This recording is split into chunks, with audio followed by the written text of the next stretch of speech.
And then all I can do is then she did the Matrix move. She's like, oh. Wow, she's flexible. Okay. Before we start tonight, we have a little film of Dez's running a little bit.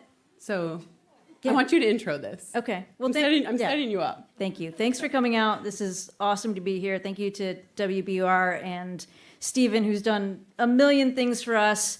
TCS, a longtime sponsor now for the life of the pod, basically, which is fantastic. And my watch partner and now a partner for this episode, this live episode of the show, Koros. They're set up out in the lobby. Please swing by there afterwards. Check out their product. They are, making this happen for us along with WBUR. And we're going to kick off the show with basically where we left off in training. And so a little cut they did from Olympic trials prep, my last long run, a workout that maybe some of you do, or maybe you'll do in your next build up, but some behind the scenes training video with myself. So we'll check that out and then we'll talk about where we're at now. The long run is a staple of a marathon build. I think the saying is, the long run puts the tiger in the cat. I'm Des Linden, two-time Olympian in the marathon, 2018 Boston Marathon champion, and Koros athlete. Today, the workout is a long run with a little bit of marathon pace work. I do about 12 to 13 miles of just regular long run. We'll probably build into it and then try and hit marathon pace or marathon pace effort with 5 mile stretch in there. So it's simulating sort of what late miles in the marathon might feel like.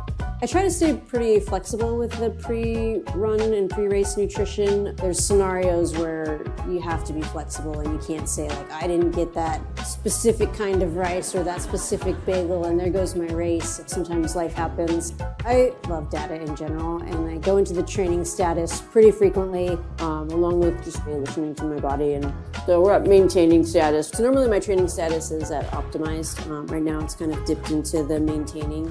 Had a few little sick days, so I backed off a little bit.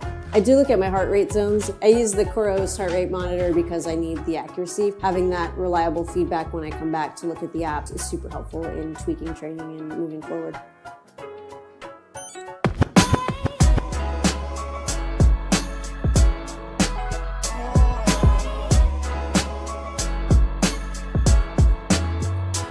I think the mental energy of trying to hit marathon pace after an effort like this is one of the hardest things to kind of get comfortable with. I tend to struggle with this workout early in a build and then I see it get progressively better. When I struggle in this workout, it's a really good reminder of like, this is the mental effort and fortitude that it's going to take to get through those tough miles in the marathon, and you can still gain a lot from it even if you're not necessarily seeing the splits on your watch. Like, this is what the hard part of the race feels like. Let's stay engaged, let's keep working. Okay, we're getting pretty close here. We're gonna head into marathon pace work. 5 miles would be great. 5:35, we can build into it. But so far it's been a good solid run. Let's see what the legs are gonna give me for this hard section. All right, here we go.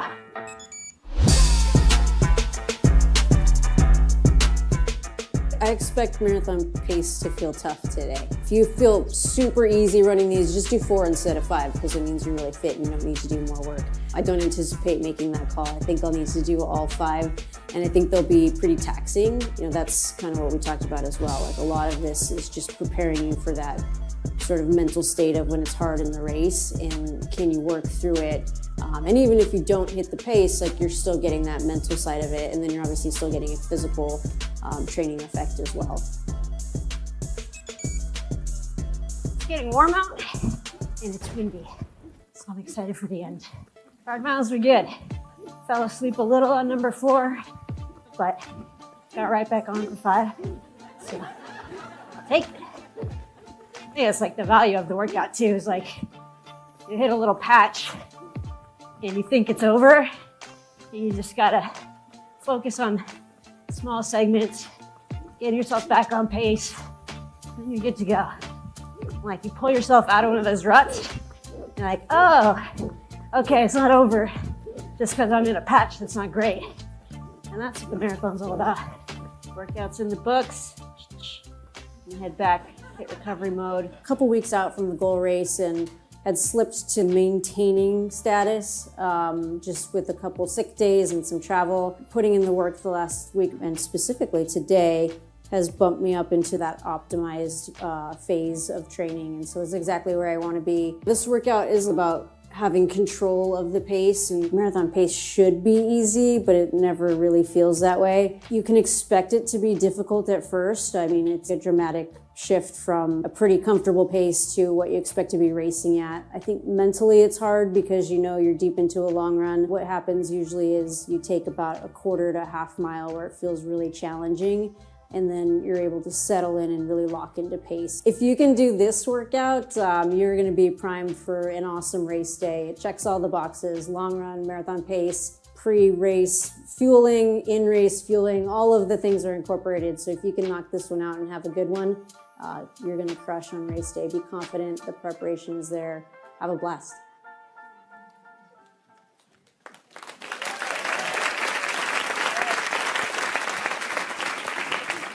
I'm kind of annoyed with you.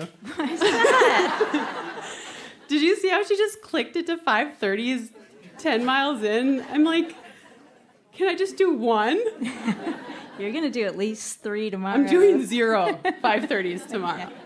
It's really impressive. And as your friend, I'm very proud of you, but I am like, what the heck? How can you do that still? You're so good. Anyway, okay, so this was leading into the trials. Yeah, that was my last long run into the trials. Didn't hit that pace on race day, but it's still a good effort. Nah, you weren't. I think I would average like 5:38. Yeah. Something. Oh, 5:40. 5:35 average. But like 1 second in the marathon, you're like off by 26. So, it adds up really quickly, right? I used to be competitive. I get what you're saying, but now on this side, I'm just impressed. I'll stop arguing. Okay, so we got a little seat. Like, that was a beautiful run. Was that That's just great. straight the whole way? So I'm back. Okay, so what have the last few weeks been like? If everybody listens to the pod, you know that Des is not a big-time taperer, which is shocking to me because I was like, oh, I have to taper. But what's the last week been like? I've definitely squeezed the taper this time. I'm very ready for this race. I think things got much better, like coming off of that workout, and then the trials race is obviously you go out and put everything into it, but if you can recover from it, you're obviously absorbing a lot of fitness. And so there was a big fitness gain from that race. And then everything has gone really, really well. The only thing that hasn't is just the mental fatigue. So I think I'm very, very fit. Like before I got out here, I was like, I just want to get this done with.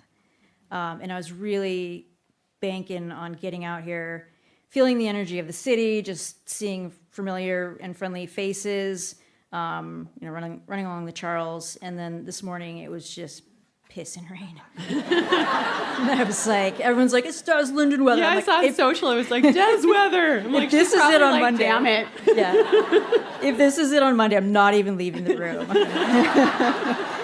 it's supposed to be like 72, so it's great. Beautiful. I'm very excited. I did cut back the mileage because of that mental fatigue, and I'm fired up. I think that this race is just unlike anything else, and that's why we're here. That's why we have such a great audience, and it's what I think we're going to dig into today. We are. Yeah. So we're acting like we're professional and we know what we're going to do, but we don't.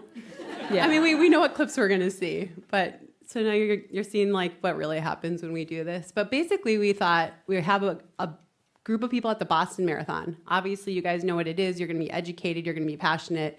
And we thought we'd dig into 3 years that were really important to us. 2009 was the first time I ran. 2011 is the first time we raced each other here.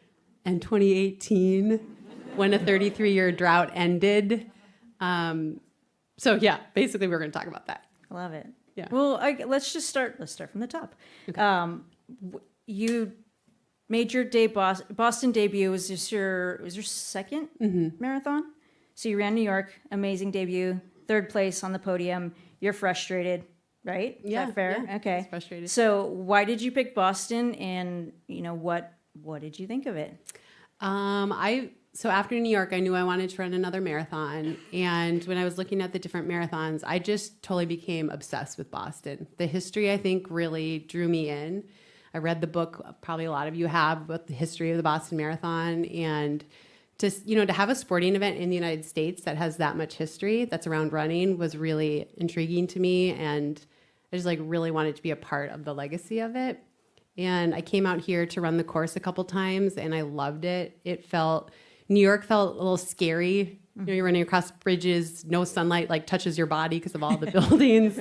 And here is running past houses, running past schools. It just felt less daunting. And I just wanted it so bad. What were the expectations coming in? I remember watching Flow Track back in the day, and they had, workout Wednesdays or whatever it was, and they came out and filmed one of your long runs, and there was so many people around you. There was obviously the people filming, your coaches out there, you probably had a physio, you had a pacer, and then the community was really into it too. You'd have dudes jump in and run with you. Obviously huge. People were very invested and interested in seeing how it was going to go. What was that expectation? Did you feel the pressure? What did it mean to you? I do remember that long run because I had won the 3K at the Boston indoor meet the night before. And then the long run the next day was being filmed, so I couldn't phone it in. I had to actually run hard. You could have. I mean, I could have, but I was They can write whatever they want on this. That's true. I'm not saying that Chorus did that. I'm just saying they could do whatever before GPS, so. Yeah, I did feel a lot of pressure. And I mean, it's the first time that I ever publicly said I wanted something. I've always been oh, I just hope I have the best race and I'm able to run to the best of my ability. That's what I normally would say.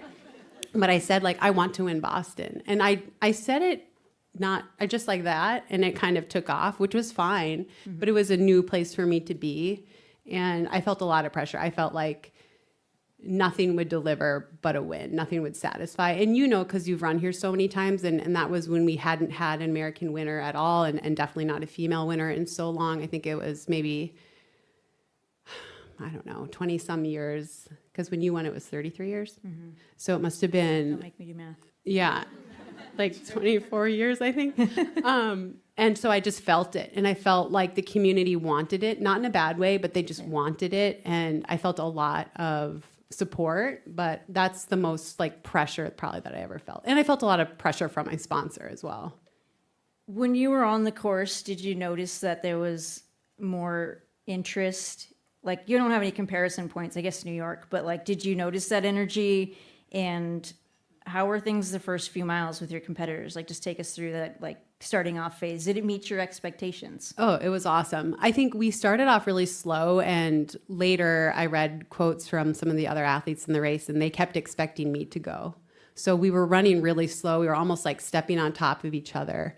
So the race went out very conservatively. I want to say we were on 240 pace at halfway. And you just knew there were so many women, you knew someone was going to break it. But I did feel I heard my name nonstop. I started wearing sunglasses after that race because during that race, I felt I needed to acknowledge, thank you. Yeah, I feel it. And then afterwards, I was I can never do that again. I just need to, zone out and put on the sunglasses. And even though I'm hearing you, not acknowledge it. But it was wonderful. It was great. And, if you've read my book, it was good and it wasn't good. There was a lot going on.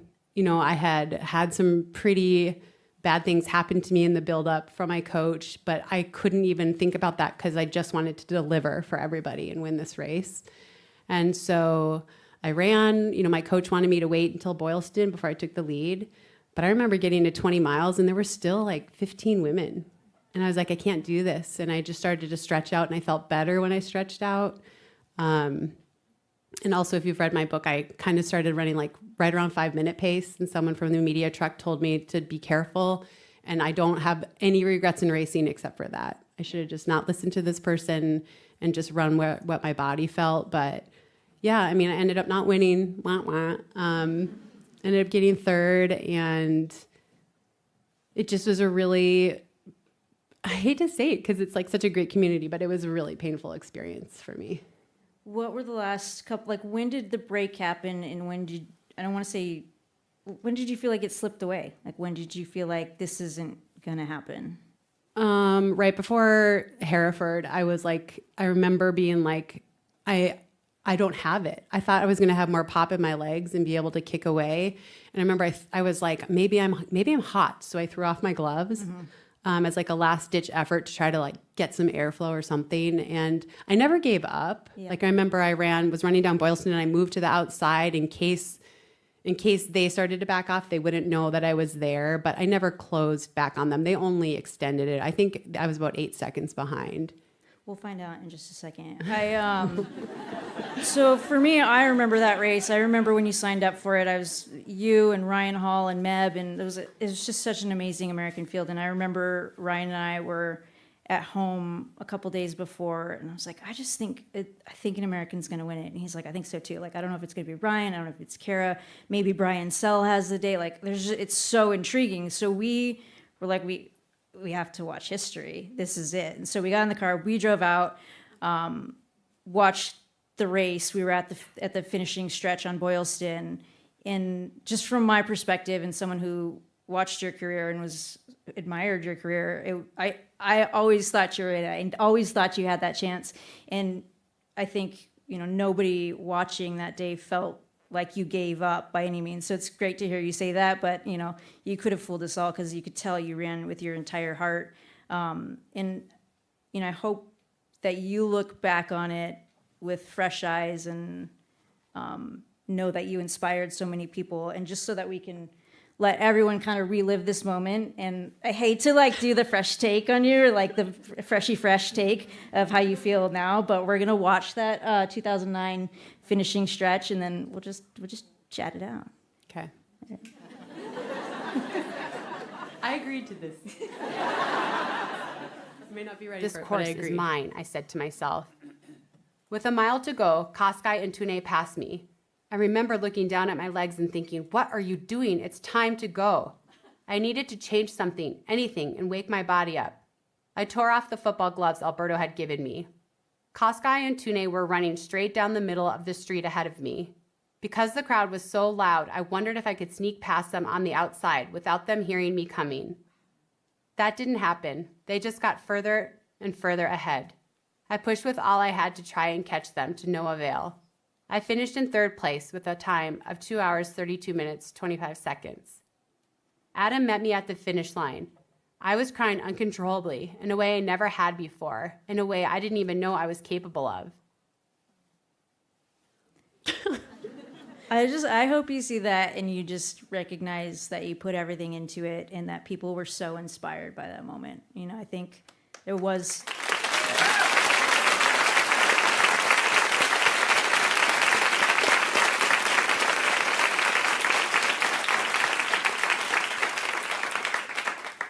There was so much baggage and other things going on for you in that moment that we didn't know about, and we were already so incredibly proud and moved by that. And then to hear the story, to hear your words from the longest race over the top of that CBS footage, I think it all pulls it together.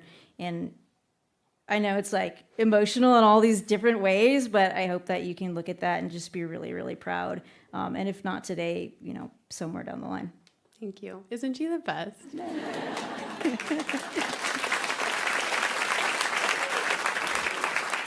I knew that we were going to watch it tonight. I know. I've never watched it, so it's a lot to take in, and there was a lot going on, but I am really proud. Good. Because we have to talk about how you kept coming back and the things that you accomplished after that as well, and the inspiration and the American group that you were kind of the catalyst for. I think we watched a number of really great American women take on Boston after that, and Let's go there. Saw things snowball. so we'll pivot. Okay. Yeah. No, I appreciate that. And thanks everyone for, I don't know. I'm really emotional right now. Okay, so I ran that. Des was there. She ran it in 07. And so your second Boston was in 2011. Correct. Which was also my second Boston. I had my child 6.5 months before that race, but I knew who you were because when I was pregnant, I saw you ran Chicago, correct? So. And you ran 2:26. this is pre-Super Shoes era. I was like, wow, she's good. She's going to be someone to definitely pay attention to. And I kind of love that we overlapped at that race because for you, it was really an arrival moment. And for me, it was a return. But we kind of got to have that together. And one of the things I loved is that we both, in both of our books, without knowing each other, discussed the moment when you passed me. Yeah. And I talked about it as it was such a classy and graceful thing that you gave me encouragement. And I can't remember what you said. You were like, I passed her. She looked like crap or something. I'm just kidding. You didn't say that. It was really nice. We have the receipts. They're in the books. She's such a jerk. But that was a race where I really respected you as a competitor because I have been in races where there's open road and I get an elbow and I'm like, really? Yeah. And you didn't do that. And not only that, you were like, come with me, eyes up. You were really encouraging. So we have some photos from this race. But before we go to the photos, you had run Boston. You had run the Olympic trials. You had run Boston. You had run Chicago. Why did you want to come back to Boston?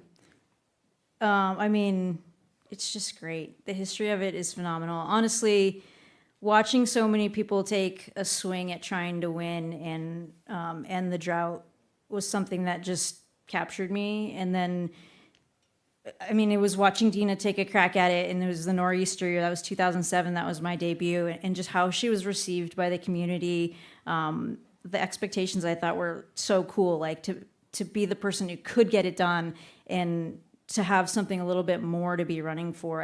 I loved that. And then obviously watching you, the year you finished third, like it got a little bit closer. And there was a moment where it was like, so much respect, of course. We were on the 2009 World Championship team together. I put a question mark.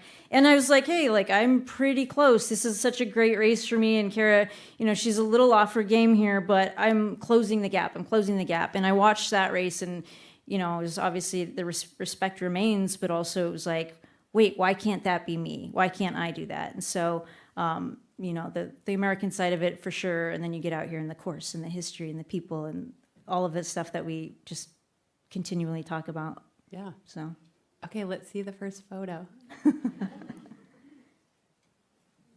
So where is this in the race? Do you see Des in the middle there? And then I look like a giant 8-foot-tall woman. That's early because It's gotta be that's early. huge, and there's a bombing downhill, and I'm still in it. Yeah, so that's what's interesting. When we saw this earlier, I was like, wait, I never thought we were together because the pack went out and then Kim Smith went. Mm-hmm. And then there was a pack that went with her, but not totally. And I went with that pack and you stayed back. Mm-hmm. But then when you went by me, it was like, but so this had to be pretty early on. So there's a photo that's not in this little album for us that was around 15K where it had separated into Kim Smith, not even in the screen, the photo, because she was on the screen, but no one else was. And then the second group where you were, and then like you can see me way back on the and it looks like it looks like I missed the start. Right? So it's a very strategic move. You guys were just going way too fast. Kim Smith was going way too fast. The chase group, in my opinion, was going for me anyhow, way too fast. But that's racing. I mean, it's not, you don't get the pacer. I mean, we were going too fast, right? Yeah. I think we all started to panic that she was going to run away with it. Like, I think she went and there was kind of this feeling of that's too fast. But then she started to put on this huge distance. Like she was getting further and further. And I think you could feel like I'm competing against this woman, but we could feel like, oh my gosh, are we going to let her just take it? Right. So it seemed like we kind of started to work like, okay, we have to just pick it up and close that gap. And you were like, yeah, no, that's still too fast. Like, we got time. Yeah. So you were smart, but let's see the next one. This is way later. This is way later, but it's just now 4 of you, right? Yeah. And I'm somewhere in the back in 5th, but this is the 4 of you. And what is going through your mind right now? Like, are you thinking about the finish and that you could win, or are you just in the stride you're in right now? I think this is probably where I started to believe. There was the moment where Kim Smith was so far ahead, and I thought, I'll catch some of these folks. Some of them will come back. But Kim Smith there's got to be a catastrophe. And there was. At the halfway point, she was on the side of the road. She had to drop out with a calf injury. And it was like, okay, like there's a shot, but there's still this big group in front of me. And then I believe in the pre-race press conference, I said, if I'm with the group at 20, I think I can contend to win. And so it was like almost right on the plan, like right on script. At 20, I worked myself into the group and was really competing. And I think we have dropped, I think it was a group of 5 around 20. This is Brookline, and we had dropped one more out of that group. So that's when I started to believe that maybe I could make it happen. I was certainly just like, let's race. And why did you believe that if you were there at 20, you could win? What was it about the course or your training that made you think like, no, if I'm there at 20, I have a shot? I always felt that I could close the last 6 miles better than anyone. Just particularly, I felt it. It's real.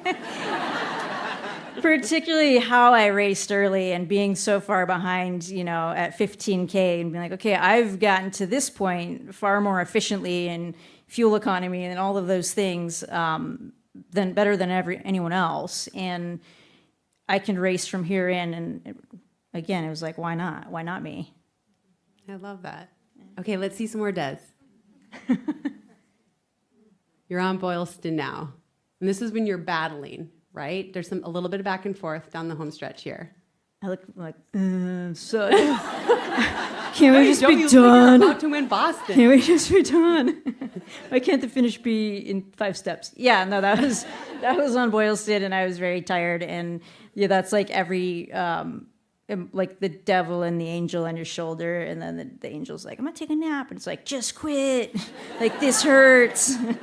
And then this one's like, oh, okay, I'm a little rested. Maybe try one more time. That's the emotions I have.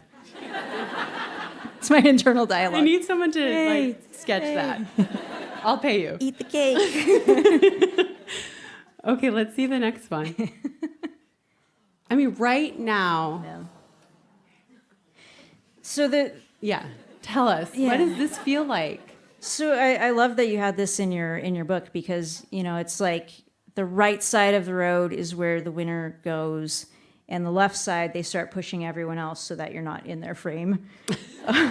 Like, give her moment. And I knew, like, so close to the finish line, I was like, I'm not gonna win. I need to be out of the frame. I was like, I need to go to the other side of the road. So someone was like, why did you finish over there? I was like, well, I knew I wasn't going to win. Like, she was literally on the tape. And so that's probably the moment in my mind where it's like, okay, it's actually over. I cannot win this. And yeah, it's tough. I have a question for you, but show us the next one. Okay, talk to us about this. And this, I find this so fascinating because I know you believed you could win. I'm not trying to be like that girl, but like a lot of people were shocked by your performance and thought it was so amazing. And you were devastated. Tell me about, like, what is this feeling right now where you come so close to being the one to end the curse, to win, and it was right there and you didn't get it, but you laid it all out there. Yeah, I think we talked about this when we were looking at these. It's like, you know what word is coming out of my mouth. Right? We all do. So that's it. That's that. No, I mean, I think it's all the visualization and the belief that goes into it. We talk about this a lot on the pod, where it's like, you have to be 100% committed. You have to be all in. You can't have that little seed of doubt. Like, then that gets louder and louder if you ever let it in. And I think, that I believed all the way through until that last photo right before this, where it was like, not just for the day, but for months. Yes. And I could picture it, and I could taste it, and I could feel it, and I could smell it, and all of the things of what that would look like. And this is like, not today. I think that's such an important point, because if you don't believe and you're not all in, you're not going to win. Right. And so that's why it is so devastating when it doesn't happen. Because if you don't make yourself that vulnerable, if you don't want it that much, it has to mean everything. It has to be devastating, because otherwise the doubt's too easy. Right. And that's why I think, like, it was so crushing for me, and I can see it right here, how crushing it is for you. But like, you can't win it if you don't have that. Yeah, I mean, you just doesn't work. I think. Yeah, you nailed it. I don't know what else to add. Sorry. Yeah. Okay, well now here's a happy photo. Oh, just kidding. I thought this was going to be the other one. Okay.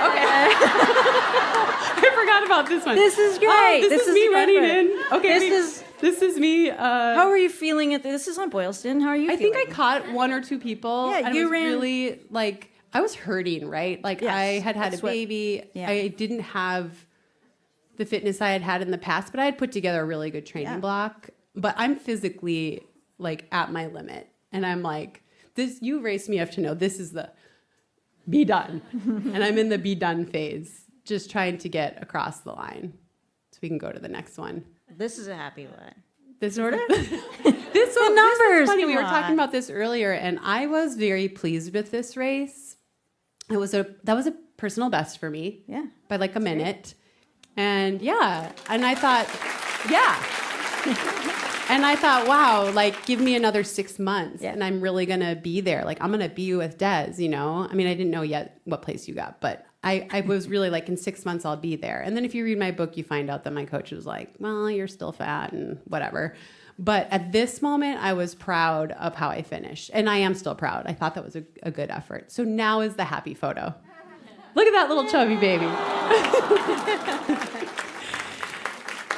So yeah, he was super cute, and he got more attention than me, which was great. That's awesome. I mean, I think that, you know, for a comeback story from how quickly the turnaround was, that was incredible. The time's still incredible. And we talked about how the race sort of unfolded. And, you know, I think there was a group of 5 at 21. I don't know exactly where you were when we like crossed paths, but you worked through a lot of people, and that was 5th in that race. I don't mean this is like a negative. This is just to tell you how great that race was. Obviously, Caroline Kalel wins in 2011. In 2012, Sharon Cherub won, who was 3rd here. I think 15, Caroline Rotich won, who was 4th here. And then 18, I won, who was 2nd here. So 4 of the top 5 that year would go on to win the Boston Marathon, just like out of opportunities almost. Like that was a really great field. It was a really good field, and I was really happy for you. I felt like you really put your stake in the ground, and no one was not going to take you seriously moving forward. And I don't know if we've ever talked about this, but we went to like an after party, and we like talked a little bit, and then I told my family, she's so cool. And so then they started to love you. I'm always a hit at an after party. Well, this is true. This is true. So obviously we're going to talk about 2018, but I want to go back up to 2011 because you've said this to me and it was really interesting. What do you think would have happened had you won that day in 2011? I'm glad I don't have to think about that much, but when I do think about it, I think it would have been like the end of my career, to be honest. I think I would have been totally content with that. Maybe tried to, like, had I made the Olympic team and then just been like, I'm good. I feel like I've gotten everything out of this sport that I could want. And the other side of it too, we talk about the business aspect of the sport a lot.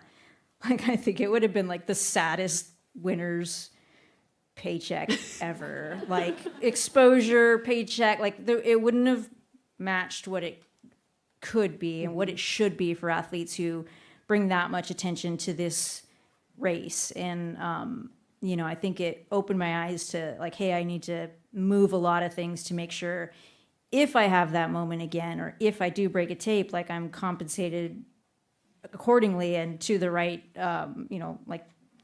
value, bring it the right value. And so I was able to use that in a lot of different ways to motivate me and kind of improve the trajectory of the rest of my career. So it was really hard, but I think mentally it was like, hey, I backed up what I believed in myself, not only what I believe internally, but what I've said out loud, and other people are buying into that too. And yeah, I'm going to learn a lot from this, and I can be in the mix for a long time, was kind of the thought process at the time. So we all know you come back in 2018. Don't worry, we're going to talk about it. But 2011 to 2018 is not this linear line. You make the Olympic team, Yeah. but then you get really badly injured. You have to sit on the sidelines, although that's when my family really fell in love with you because you talked to Yeah, Colt we or did. something Colt's in great. 2013. We got it back. Besties. You guys are besties. I'm like, hey, let's pick a Margot. We just planted the seed right then. But you had to watch from the sidelines. 2014, you're kind of building your way back. You're in that race, which has been getting some press lately. Did you run it? When are the other years? Did you run it? You didn't run it in 16 because you made the Olympic No. team. Did you run it in 15? 15, it was rainy. Okay. 17. Jazz weather. Yeah. Right. Please not a Monday. 17, 18. So you ran it in 17. I think so. Yeah. So it wasn't like you learned all this from your second attempt and then the next year you just came back Oh, and knocked God, it out of the park. There was like a lot of Yeah. injuries and disappointments and building yourself back up in between. It's fascinating to me that 2018 is the year that you did it because it was not an easy year. Things were not flowing for you. You didn't feel necessarily supported in the group you were in. I mean, I found that, if you guys read her book, like I found that fascinating, like that little peek behind the curtain. Mm-hmm. And so talk to us a little bit about what it was like coming into it. Just pretend like we don't know because it's such a good story. And just tell us like what it was like in the lead up to it and where your head was at as you came into the 2018 Boston Marathon. Yeah, it was definitely different than any other time I had prepared for this race. And like physically, I was coming from a different spot. Like I took a really long break prior to getting ready to it. 2017, I was like, I'm the fittest I've ever been. This is the year. If it's ever going to happen, this is the year.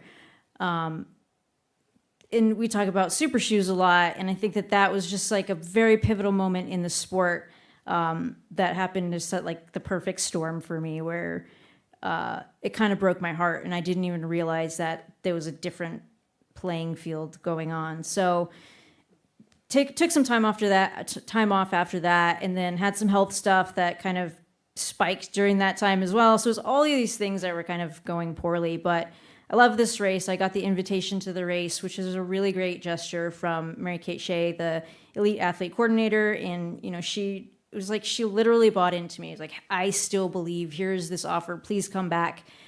Don't give up. And, you know, I didn't know if I would have time to do it right, but I was like, the gesture meant everything. I was going to try. And also it was the flip side of it, is like, this could be the last time I do this. So I'm going to take it and do the best I can. And if it doesn't work out, like, then I just don't take any more invitations. So I think all of that to say the expectations from myself were really low. It was just like, go and train, do what you can do, stop looking at the Coros watch so much and start using like, just go by feel a little bit more. And I think everything just became a lot more relaxed. Like, you don't have to force this thing to happen. Just go and have fun. And then we got, you know, that terrible weather. Yeah, tell us about that. As the days were leading up and the weather started to just get terrible, what were you thinking?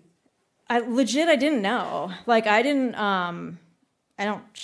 the weather changes all the time here. So I didn't really even pack that well, to be honest. Like, I just threw everything in. So many things were like lucky coincidences. Like, you have to if you win, you pack a kit beforehand. So like if you're at the finish line and it's cold, or you want your sponsors, a certain sponsor gear, you put it in a bag a day before, or days before, and you turn it in. So that was like my better rain jacket. It's like, whatever, take that, right? And then I had the canopy, which is a really great jacket as well, but you know, it wasn't like a rain jacket. Yeah. So there's all these strange coincidences, and I got really lucky with a lot of things, but I didn't even go outside the day before the race, so I wasn't even aware, because I was like, I'm not gonna run today. It's gonna be whatever. I'll run tomorrow.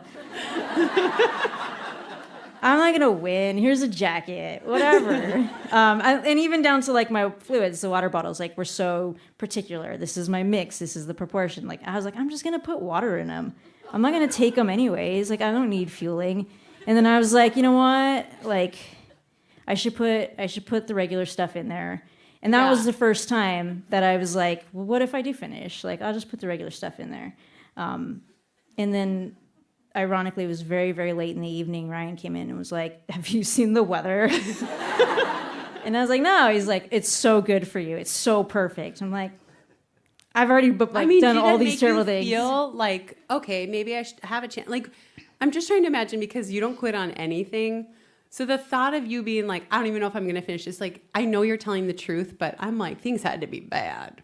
Because that's just not your personality. You don't quit. And so were you thinking like, well, this is what I'll say when I drop out? Or were you just like, I'll just see how far I can go?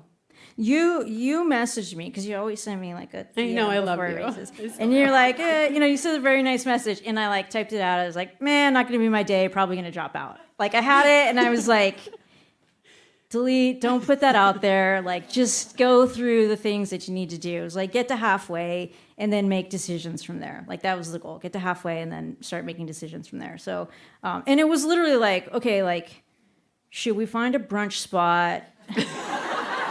Who's got great Bloody Marys? Like, am I going to take an Uber? Or are you going to come to me? And then do we want like eggs or pancakes? That was where my mind was. Okay. Wild. So you're on and by the way, that was the most loaded American women's field that has ever lined up at the Boston Marathon. There was you, Molly Huddle, Shalane Flanagan. I think that Jordan Hesse dropped out maybe the night before, but she was supposed to be there. Yeah. Sarah Hall, was she there? Or maybe she got injured right before. I'm not doing it justice, but there was everybody, I felt like, but myself was there. I'm serious. It was like amazing field. And that's why I wrote this blog that I thought someone was going to win, because that's what it takes. It takes everyone going, not just one person going or two people going. It takes all of the best people going to flood the field to win. And so I felt like someone was going to win. But then when I was watching the footage, I was like, what is this? So tell us, like, on that bus ride over, what were you thinking as the bus is just getting thrashed? It is so funny. Like, it's just such a funny mood on those buses. Like, we left under an overpass or a parking garage, so like you don't really know what's going on. And then we got out into the storm, and like the Canadians are just so Canadian. They're like, well, at least there's no accumulation. There's no ice on the road. It's gonna be fine. But you could tell everyone was so nervous. Like they said it like I think it was Reed Coolsat or something. He was like joking, but everyone was just like. Yeah. Did not go over well. Everyone was so tense. It was actually really funny. And I think it was, like the conversation I had with Ryan the night before, he's like, this is so great. Like, this is perfect for you. And that's like, I think was a really exciting moment for me where I'm like, oh, could be good. So talk to us about the first half marathon. How were you feeling? What were you thinking? We know about the potty stop, but tell us about it anyway. Sure. A lot of it's in the book, and I probably am going to do it wrong up here because I haven't thought about it. Once I got it on the page for the book, I was like, never again. I can dump this from my brain. But yeah, the first 6 miles, I was like, this is way too fast. It kind of got real around 6, and I was like, this is way too fast. Like, I'm just going to like stay back and stop at half, and like, so I can drop out. Everyone's going to drop out today. This is fine. And then it like regrouped, and it was like, okay, well, I'll just have people to run with for a while. There was a point where I told Shalane, hey, I'm probably going to drop out today. And she was like very kind. She grabbed my shoulder, like, are you okay? Are you hurt? I'm like, no, just this sucks. Like, this is not great. She was like, okay. Like, I was like, if you need anything, like, just, let me know. Like, I block wind for her, like pace or whatever she needed. Again, it's like, keep the numbers together. She was coming off that New York win. Like, give her the best shot possible to try and come back and do the double. That would have been awesome.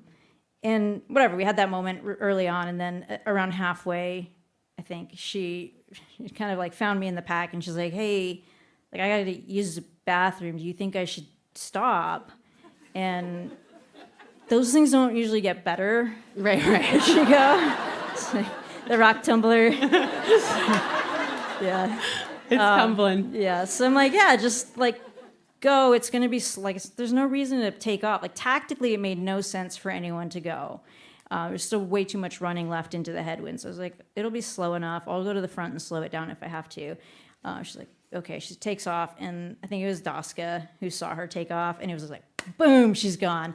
I'm like, oh, I look like such a liar. I felt so bad. I was like, can I get to the front, slow it down? Then I was like, this is still like terribly tactically horrible. Like, it's not, it's a terrible plan. So I was just like, I'll cut it in half. So she comes out of the bathroom and can catch me for a little bit, and then we can work together and catch the pack. And that's really, like, in general, how you want to cover most big moves over the marathon. Like, you have the time to just make a hard effort to cover half of it and then slowly chip away at the rest of it. And I was like, well, we'll do that and get back together and be back in the pack. And so that was for the first half. Do you want me to keep going? Kinda. I mean, I want to know, I was watching it from home, and when you took the lead, I was like hyperventilating because you still had a ways to go. And also, that's just not Des Linden's style. And I want to know, like, were you conscious that you were taking the lead? Were you like, okay, this is it. I'm gonna drive now. Like, what was going through your mind? Yeah, like in the Newton Hills, I was running with Gladys Cheshire, and she really wanted to be the aggressor. Like, we'd go back and forth, and like every time I would pass her, she would just like make a big move and go right past me. I'm like, that's totally fine. You can lead. And then we're, in the Newton Hills, I was like, this is so cool. Like, I could maybe finish second today. Like, this is not what I expected. And then you could start seeing Daska getting closer and closer. And so I think Cheshire passed her first, and I was just close enough behind her. And I knew that section of the course. I mean, I knew it better than anyone in that field that day. And so I was like, well, I know how to run in from here, and I want to test her after we had gone through the Newton Hills.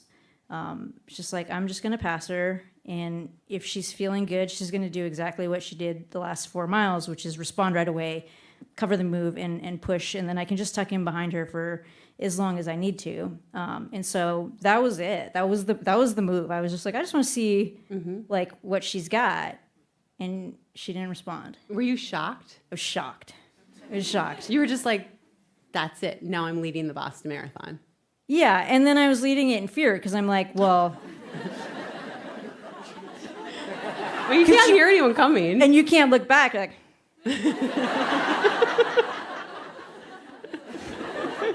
you know what I've tried to do it for? Because they have the lead vehicles, like, use the rear view mirrors. Can't see those. You can't. In those either. Yeah. Doesn't work. They're too far ahead. Doesn't work. So I didn't look back, but I was afraid. I I was that. doing all those things. Okay, do you have anything else you want to say before we roll the next and last and most amazing footage? Yeah, it was, people always ask, like, when did you know?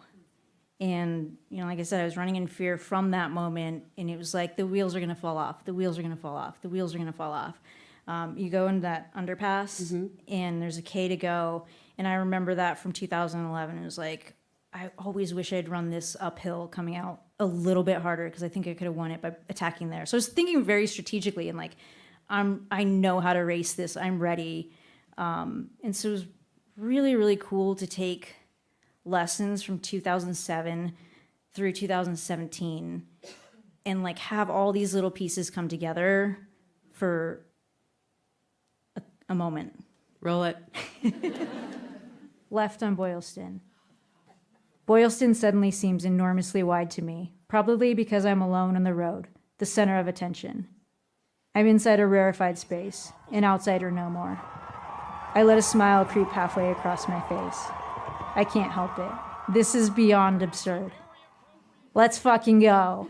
I charge to the right side of the road, the winner's lane, swiping water away from my eyes.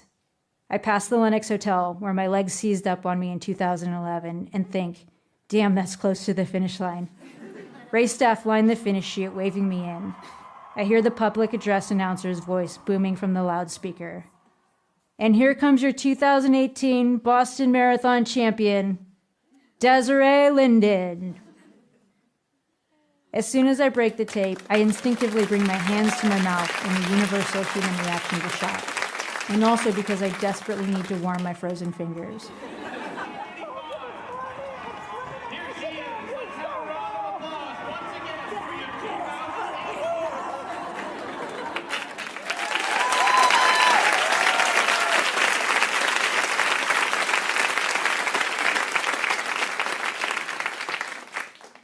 That day was so important for you, obviously, because you are forever the Boston Marathon champion, but it was so important to so many of us, and even for me personally, to see you get it done. Like there was this desperation. I remember when I ran with Shalane, her first time ever running it in 2013, she was waiting for me at the finish line crying. Like, I think she got fourth. That feeling of like, I know I can do it. I know we can do it. And it was just so awesome. I mean, that gave me chills. I don't think it ever won't. And it's not me, it's you. But it meant so much to all of us. It was just huge.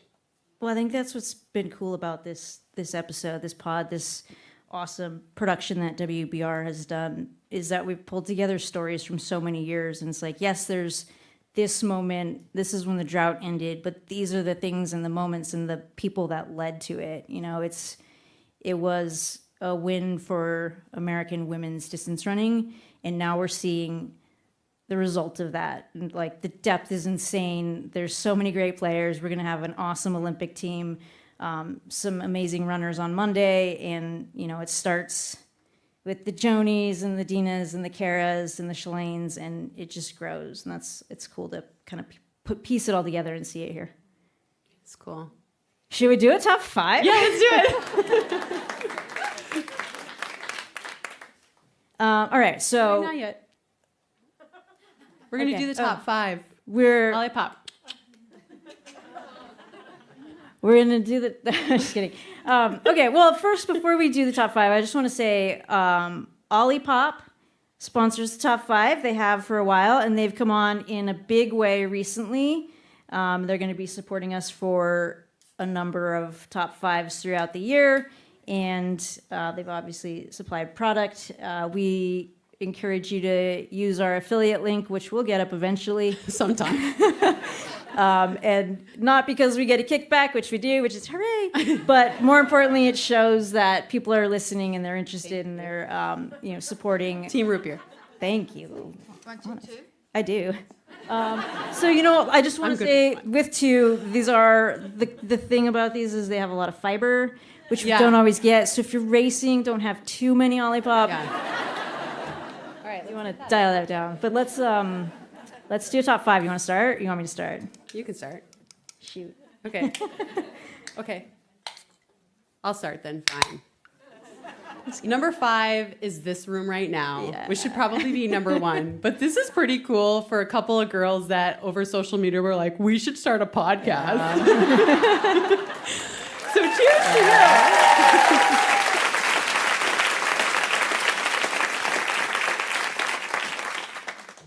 Olipop number 1. That's it. I'm gonna give my top 5 this week to Chris McClung, who is our producer, sound We guy. give him that title. Whatever he wants to be, he does it all. We sit here and chit chat, but he makes all the magic happen with the audio, putting them out on time. And honestly, you guys, one of the best things about the show is the show notes. I we read have them nothing to do with it. every week. He puts those together, and I die laughing, and I just send him like the skull face because I'm dead. Just like, so read those, and if you see Chris around, tell him thanks. He's in the top 5. Yeah, that's a good one. I'm going to say for another one of mine that I'm trying to race my son's time tomorrow. Confession, I trained for 8 weeks and I took 2 of those weeks completely off. So it's probably not going to happen, but it has been so fun to have a goal. And so it's kind of got me thinking like, submit your next goals for me. Remember, crippled, retired, but it's been really, really fun. And I'm super excited to destroy Colt tomorrow morning. Hashtag. All right, I'm gonna latch onto that and say the 5Kers in general, because you guys are gonna get up early. You're gonna run a short race, which is ridiculously hard, and most of you are probably support crew for the marathoners. So fitting that in with all the other stuff involved, hats off to you. And even if you're not support crew, 5Ks are tough. So go get them and don't pull a I'll hammy. let you know how tough it is tomorrow. Okay, for our last one, I think it should be joint, and I'm just pitching this to you. You can veto it, but everyone's here, so that'd be awkward. Okay. I think it's like kind of to the Boston Marathon because it kind of brought us together as friends. For sure. Yeah. All right. And so, I mean, cheers like to a the Boston proper, Marathon. like-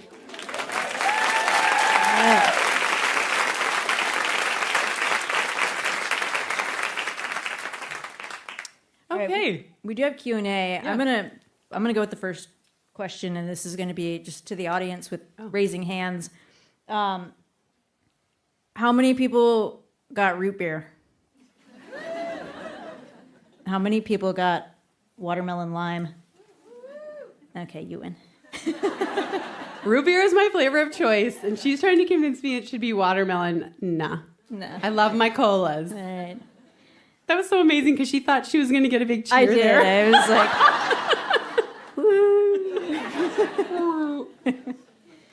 all right, we have a mic that's gonna wander around if you guys want to raise hands, and we do ask that you ask the question into the mic because last time we got absolutely shredded for the audio Yeah.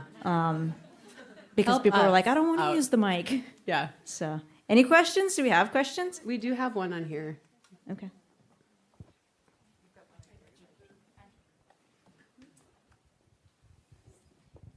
Hi. So first, I want to say two things, and then a question. First is thank you, Kara, for all you've done for the sport, for standing up against the cheaters, the drug, and it takes people like you to do that. You know, where otherwise it becomes who has the best drugs, right? And the other thing is, years ago. I was at the Reggie with my son. You were racing there, and they would do an exhibition with the kids. We get to do a relay, and we were backstage, and you were warming up, and you took time to say hi to my son, and I think we see women in sport like you, and we think this is really good example for young girls. But it's not just young girls, it's also young boys, because young boys can grow up and see that girls can be strong and fit, and that's beautiful, And so it's not just the young girls that you're inspirational for, it's also the young boys.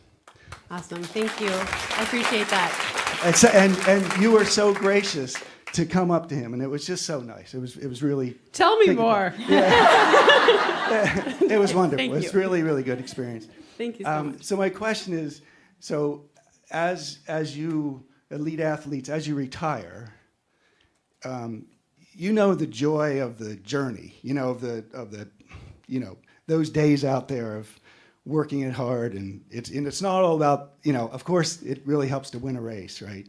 But it's also that the joy of the putting yourself out there, the pain and the discomfort you go through. Once you retire, do you miss that? How do you find that again? What do you do for that? Yeah, I miss it like crazy. I miss the grind. I miss the routine. I miss the monotony. I miss the flipping through my logbook and seeing the progression. I miss it so much, and there's really nothing that replaces that. I get a lot of joy from calling races and being able to sort of live vicariously through other athletes, but I do miss that a lot, and I have a lot of physical limitations, so I can't really run the way I want to anymore. Joking aside, I think that's why I have loved this little challenge to try to run 1857, because it made me make a little bit of a schedule, and it made me do it, and I loved it. I mean, I'm so out of shape, and I have no speed, and it's so sad, but I have really enjoyed that, and I think it's like falling back into that. I do miss it. I miss it a ton. And I think that's one of the things I love about Des is that she's still doing it. She's still putting in all the work, and she knows she's not going to go run a PR. I mean, maybe in the 50K or some other distance, but she's still doing it, And I respect that so much because she's still finding it within and redefining her success, like before from 2007 till 2018, all she wanted was to win the Boston Marathon, but she's still training just as hard now. So I just really respect that. Thanks, Kara. Love you.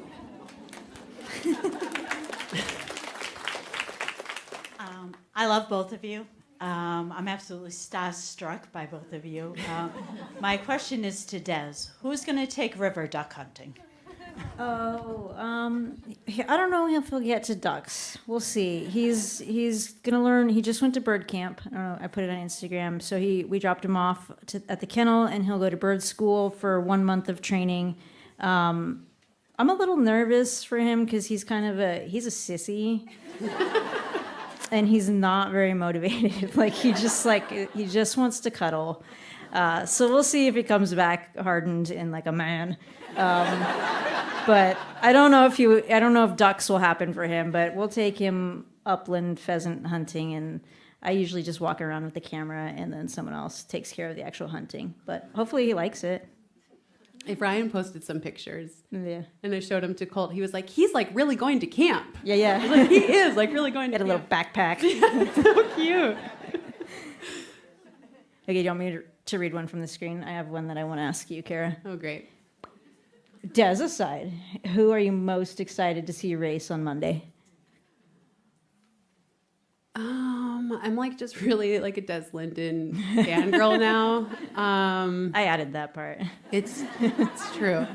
I'm excited to see O'Beary. We've talked about this on the pod. I think Helen O'Beary has a really good chance to become Olympic champion. And that's a lot of pressure, though, to stack good races and good performances back to back to back. So she won here last year, and then she won in New York. Her first marathon was New York 2 years prior, where she sort of faltered, and she had to kind of learn the event. So now to see her back here as this established favorite, I think that's going to be really interesting. What about you? If you weren't racing, or if you are, you are racing. But who are you excited to see? I'm excited to see Evans Chibet because of the Olympic selection process. And much like O'Beary, who I'm also very fascinated, I hope she drops out, because then that means I beat one more person. The Evans Chibet situation is fascinating. Yeah, so Evans Chibet, Helen's at least on the short list. Chibet was left off completely, and he's just been lights out good. Yeah, and he's he won won here, right? He's won the last 2 years. We know Paris is going to be hilly and tactical. Right. And he was cut from the list. So I feel like I agree. I want to see a big statement from him. Yes. Just like, nope, you need to reevaluate that list, because then it's really fun to watch the selection, because they'll get it wrong. Yeah. For sure. They always do. Facts. Two things. Love the intro music. Can we get a hot take on the Olympic the Olympic uniform picks for the U.S.? Go ahead. Look, wait, this is hot take, quick hit, because this is a full episode. 100%, This is a full episode. 100% going to And happen. I don't know if you've full been episode. following Des, but she waded into the waters, and she's kind of there. I have opinions. She has opinions and not necessarily what you'd think. I think that the uniform that was shown online is completely unrealistic. As a female athlete, you would be having to worry about so many other things other than your performance. To put it politely, there are multiple uniforms, and I've also been told that photo was a weird one, that it actually is like a normal speed suit, but the one that was shown, I believe, is a bit problematic. Des has some thoughts. Hers are a little different. Okay, I'm someone who went off the main uniform. I think a lot of people think boy shorts or bun huggers, and you have all these options. And it was, I don't want to say it was difficult, it wasn't, but it was different to wear the boy shorts, the split shorts. I'm not going to ever make someone feel like what they're picking is wrong. If someone loves that uniform and that's the fit that they think is great, I'm not going to make them feel bad about picking that. And I feel like that's kind of started to happen. I want to see it. I want to see someone put it on. And then it's like, now you have options from here. Like you got hardwood floors to ankle length dreads. You can do whatever you want. There is a bottom for you, and you'll be just fine. So there's choice, and I think taking a choice away is always the wrong thing to do. Do I like it? Am I going to wear it? No. Someone might, and I'm not going to make them feel bad about it. That's my 2 cents. Yeah, I agree. But I don't think that if someone wears it, they should be ashamed. If somebody wears it, I'm going to be like, Good damn, for you. She is amazing. Yeah. Every body is different. 100%. If someone can make their body work in that suit and they feel best in that suit, I'm dead serious. Like, good on them. Like, that's amazing. And also, like, they're probably okay. So we talked about sports bras, right? Yep. Tight around the rib cage. Now we're going like, oh shoot, maybe this isn't the right. Okay, range of motion may be better there. I don't know. I have no clue. Like they've really like there's a better flexibility. I don't know. I really This is a haven't whole tried it. pod. Yeah, it's an episode. I'm just saying I'm not going to judge until one, I see it on people. Yes, true. Two, I hear feedback, and then we can have a conversation. Mm-hmm. That's my hot take. Any other questions? Or we Anybody just leave else on that? on a hot take? This is for Des. Since you mentioned you put your better rain jacket in 2018 in your checked bag, can you share with us which jacket that was since you wore the canopy in the race?